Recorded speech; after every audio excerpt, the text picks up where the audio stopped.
बातचीत ही हो रही है। नहीं, इनसे क्या डरा रहे हो क्या?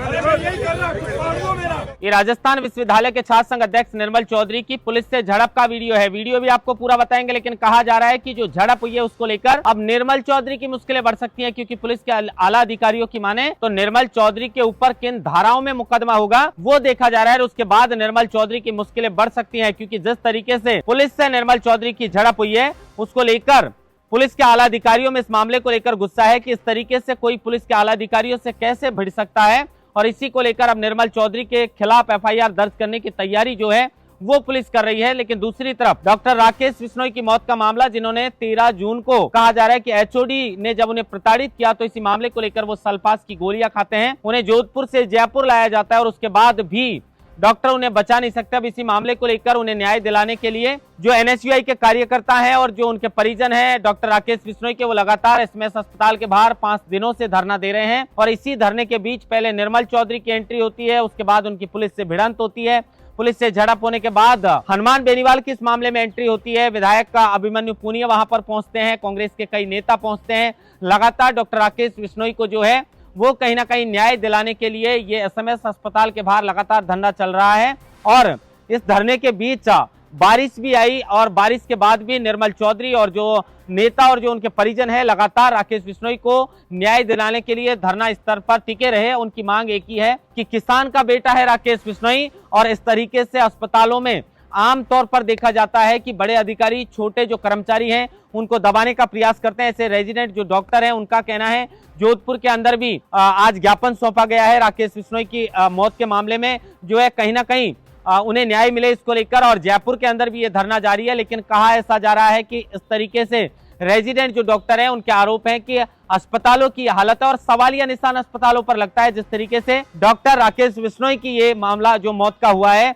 उसके बाद, क्योंकि ये नागौर के किसान के बेटे थे और एचओडी के दबाव में आकर इन्होंने जो है वो सल्फास की गोलियां खाई है। वीडियो भी उन्होंने जारी किया है। परिवार का कहना है कि हमारा बेटा चला गया, हमारा परिवार का चिराग बुझ गया, अब हमें न्याय चाहिए, और एचओडी को कहीं ना कहीं गिरफ्तारी की मांग लगातार इस धरने के माध्यम से की जा रही है। लेकिन इसी बीच ये जो निर्मल चौधरी पुलिस से जो झड़प हुई है इसको लेकर अब निर्मल चौधरी की मुश्किलें कहीं ना कहीं बढ़ सकती हैं, क्योंकि दूसरा मामला राकेश बिश्नोई का जो मौत का मामला है उसको लेकर कहीं ना कहीं परिवार और जो सब लोग न्याय की गुहार लगा रहे हैं, उन्हें न्याय मिलना चाहिए। हम भी ये चाहते हैं कि न्याय मिलना चाहिए, लेकिन जो निर्मल चौधरी वाला अलग मामला इसके बीच सामने आया है और उसको लेकर पुलिस के जो अधिकारी हैं आसाराम चौधरी, उन्होंने कहा है कि जिस तरीके से निर्मल चौधरी ने बात की है, जिस तरीके का उनका रवैया रहा है, बिल्कुल भी उनका अधिकार नहीं था, लेकिन उसके बाद भी वो पुलिस के अधिकारियों से इस तरह भिड़ते हैं। इस मामले को लेकर निर्मल चौधरी के ऊपर किन धाराओं में मुकदमा दर्ज होगा ये देखा जा रहा है। लेकिन अगर धाराएं गंभीर रही तो निर्मल चौधरी को ये जिस तरीके से झड़प पुलिस से हुई है ये महंगा भी पड़ सकता है। लेकिन निर्मल चौधरी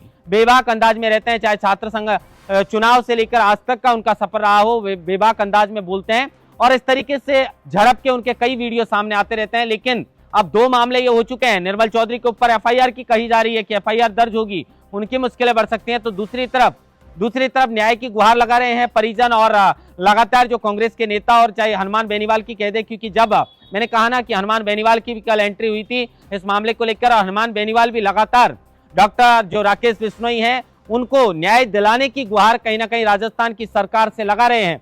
देखना यह होगा कि निर्मल चौधरी के ऊपर अगर एफआईआर दर्ज होती है तो क्या उनकी मुश्किलें बढ़ती है, किन धाराओं में मुकदमा दर्ज होता है, और दूसरी तरफ क्या जिस तरीके से लगातार 5 दिन से ये धरना चल रहा है, क्या डॉक्टर राकेश बिश्नोई को इस मामले को लेकर जो है कहीं ना कहीं न्याय मिलने वाला है, या इस मामले को दबाने का प्रयास किया जाएगा। क्योंकि पुलिस का कहना है कि इस मामले का सीधा जयपुर से कोई भी संपर्क नहीं है, कोई लेना देना नहीं है, यह मामला जोधपुर का है, लेकिन मौत जयपुर में हुई है और इसीलिए जयपुर के एसएमएस अस्पताल के बाहर ये धरना दिया जा रहा था। टेंट भी हटा दिया गया था, लेकिन जबरन फिर से ये टेंट लगाकर धरना फिलहाल जारी है। देखना होगा कि निर्मल चौधरी की क्या एफआईआर उनके ऊपर दर्ज होती है, और राकेश जो बिश्नोई है, डॉक्टर राकेश बिश्नोई, क्या उनको न्याय मिलता है। महेंद्र बास्टा, लोकमत हिंदी, जयपुर।